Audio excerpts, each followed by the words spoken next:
The Yoga Vasistha is essentially about self-enquiry. And this self-enquiry arose from within the Indian spiritual and religious traditions. And a very strong strand of these traditions is that of yoga. Yoga which strives for mastery of the body and mind, which strives for purity of body and mind. Now the thing about the traditional yoga, which has all these very thorough practices, it can get in the way of self-enquiry. And I've often tried to point out in the Yoga Vasistha when we're getting this influence from the traditional yogic perspective, and that we should bear that in mind. It's not just my opinion, this, because it's actually also within the Yoga Vasistha. You can see there's this tension between self-enquiry and the traditional yogic teachings. And here there's almost been like a dialogue between these two. We've got self-enquiry represented by King Suraghu and the traditional yogic perspective as exemplified in Parigha. And they've used the understanding of the term samadhi to explore this contrast. Samadhi is traditionally a state of concentration. It's a very blissful state, which this state of concentration can lead to what are called higher states of consciousness, which can be very blissful and very, very pleasing. But Suraghu is saying, no, we don't need to do these practices.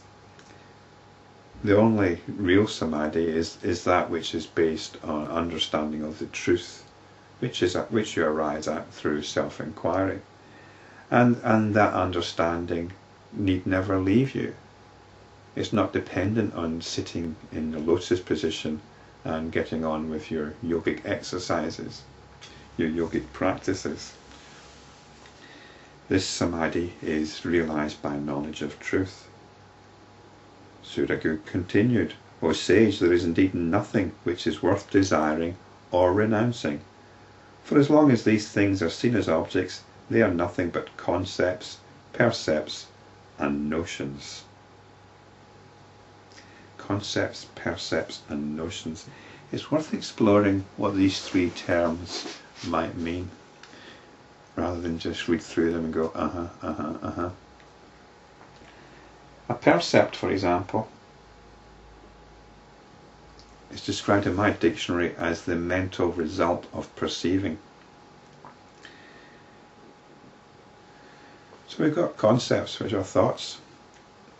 We've got concepts of perception. We've got certain effects from that, which give rise to us following certain notions, going along with certain notions. It's to do with our inclinations, and percepts it's about being involved in the notion of perception. Concepts, percepts, and notions is like it's like a self-sustaining wheel. Concepts are our thoughts. These flavour our perceptions. This gives rise to notions, which feed into our thoughts, and so on. When nothing is worth acquiring, it follows that nothing is worth renouncing. Good and evil, great and small, worthy and unworthy, are all based on the notion of desirability. When desirability has no meaning, the others do not arise at all.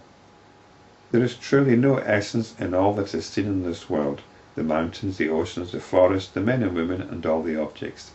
Hence there is no desire for them. When there is no desire, there is supreme peace at heart. So this is what you need to do, is understand or have some perspective on your underlying desires.